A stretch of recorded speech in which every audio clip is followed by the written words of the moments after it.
عباسی خلافت کے پانچویں اور سب سے مشہور ترین خلیفہ ہارون رشید۔ خلیفہ ہارون رشید نے 30 سال سے زائد مدت تک خلافت کی ذمہ داری انجام دی اور اپنی اچھی سیرت اور حسن انتظام کے ذریعے مملکت اسلامیہ کو ترقی اور خوشحالی کی راہ پر گامزن کر دیا۔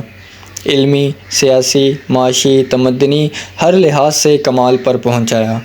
اس دور کو بعض مورخین نے عہدِ عروس قرار دیا ہے۔ بچپن میں ہارون رشید کے والد محمد بن منصور کی خواہش تھی کہ ان کا بیٹا ہارون جسمانی اعتبار سے بھی مضبوط اور توانا ہو، چنانچہ ماہر اساتذہ نے ہارون کو بچپن ہی سے گھڑ سواری اور تیر اندازی کی تعلیم دی، نیزے کی آنی سے کام لینا اور تلوار چلانا سکھایا۔ ان تمام فنون کی تعلیم ہارون نے فوجی افسران سے حاصل کی۔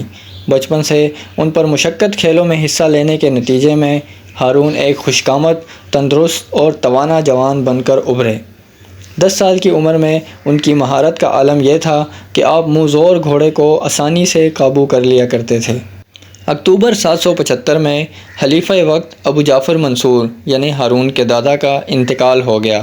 ہارون، جن کی عمر اس وقت 10 برس تھی، اپنے دادا کی وفات پر سب سے زیادہ روئے کیونکہ دادا ان سے سب سے زیادہ محبت کرتے تھے۔ اس کے بعد ہارون کے والد محمد بن منصور خلیفہ بنے، جن کو مہدی کا لقب دیا گیا۔ خلیفہ بننے کے بعد مہدی نے جب فریضہ حج ادا کیا تو ہارون بھی ان کے ساتھ تھے۔ یہ ہارون کا پہلا حج تھا۔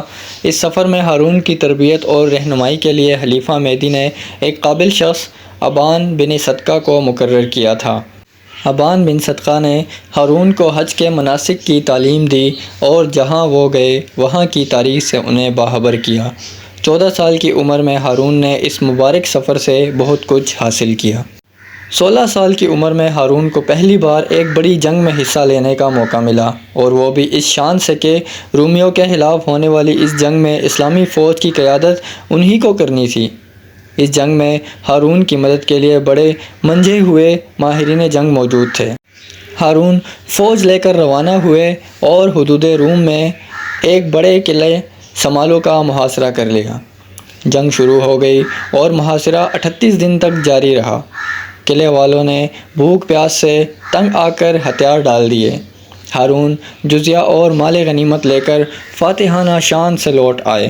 اس کے کچھ عرصے کے بعد ہارون کے والد نے فیصلہ کیا کہ ہارون کی شادی ان کی کزن زبیدہ سے کر دی جائے۔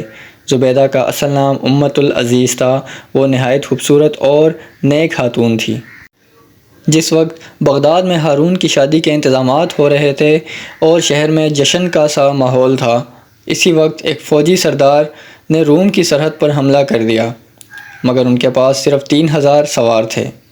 رومیوں نے انہیں پسپا ہونے پر مجبور کر دیا۔ اس پسپائی کی خبر سن خلیفہ مہدی نے حکم دیا کہ رومیوں کے خلاف زبردست جنگ کی تیاری کی جائے۔ چنانچہ 1,00,000 سپاہیوں کا لشکر تیار کیا گیا۔ ہر دستے کا اپنا مخصوص شناختی پرچم تھا۔ لشکر کا سالار ایک نہایت اہل اور قابل ترین ماہر جنگ یزید بن مزید شیبانی کو بنایا اور ہارون کو لشکر کا سپہ سالار اعظم مقرر کیا گیا۔ ہارون کے لیے یہ ایک بڑی آزمائش تھی اور ان کی بیوی زبیدہ کے لیے اس سے بھی زیادہ سخت، لیکن وہ جہاد کی اہمیت کو سمجھتی تھی اور انہوں نے اپنے شوہر کو اس جنگ کے لیے الوداع کہا۔